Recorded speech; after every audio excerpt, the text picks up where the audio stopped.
Hi, Gaited here with the Majestic rider on my horse Sundance. So today I'm going to talk about the turn on the forehand. That's what we call it in English riding. It's also called disengaging your horse's hindquarters in Western, and as well as natural horsemanship. They usually call it disengaging the horse's hindquarters.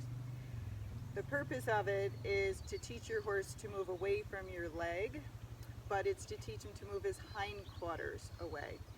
So it's very helpful in certain situations. So if your horse is acting up and say you're on the trail and you're with a group of people and he's trying to rear up, well, he can't rear up if he can't plant both his feet.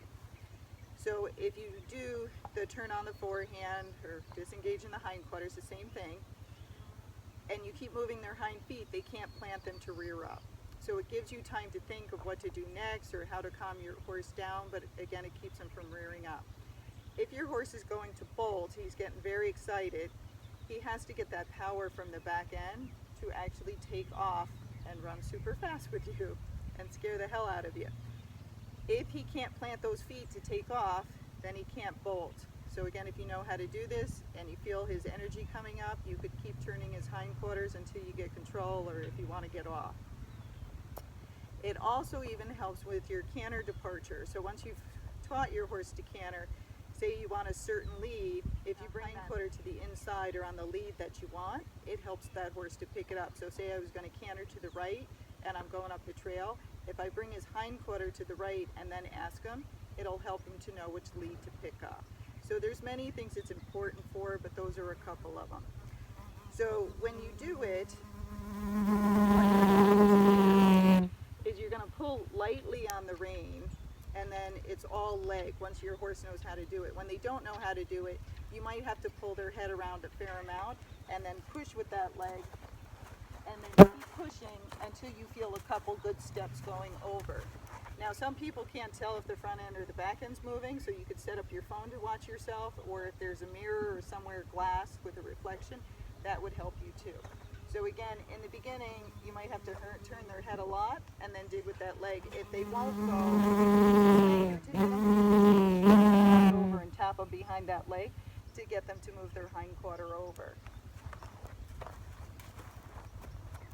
So now once they know how to do that, and you practice it every day, a couple of times when you're in the arena both directions, then it's easier to be able to sit up nice and tall, just tilt his head a tiny bit in the direction you want to go, and then he'll know which way to go. Now the walking horses, sometimes you have to block their front end or it wanders off. The other gaited horses that aren't as lanky or as wobbly as them, usually their front end will stay still, so it's easier. So if he started getting very excited, we're going our way home, and the people in front of me are going fast and I'm trying to get control, again, I could move his hindquarters to take away that power. Even while he's walking or cantering, I could still do that same movement. But if I'm just standing here and I feel like he's going to rear up, what I might do is push him over so far that direction and then push him over this direction. Yep, and slide the bit and get his head down if his head comes up. So again, if you keep that head down, that also makes it harder for them to rear up. But if I keep moving his hindquarter, that gives me time to tell him to calm down and see if he will calm down, or to give me time to think of what I could do next with that horse to keep him from rearing up or keep the excitement down. It's also helpful, say you're standing there with a group of friends and your horse is hyper and he doesn't want to stand still. I also use it for that. So if he wants to move around, I go, oh, well now would be a good time for me to move your hindquarters. And no, I think I'm going to move it the other way. No, I think I'm going to move it the other way. See, he's already like, I don't want to do this. And so I might do it 6 to 10 times and then go, okay, would you like to stand on a loose rein with me? And he might say, yeah, for 30 seconds. And then he starts acting up. So then I do it again, but I do it twice as long. So if the first time I moved his hindquarters 6 times, I'm going to double it and I'm going to do it 12 times. Then I'm going to ask him to stand still and calm down again. If he won't, the next time I'm going to do it, I'm going to do it 20 times. So what you're trying to get the horse to do is, you can't tell them, hey, don't rear up, you're embarrassing me in front of all these people. But what I can say is, hey, you're acting badly. And so I'm going to give you a job to do to get your mind off that acting badly.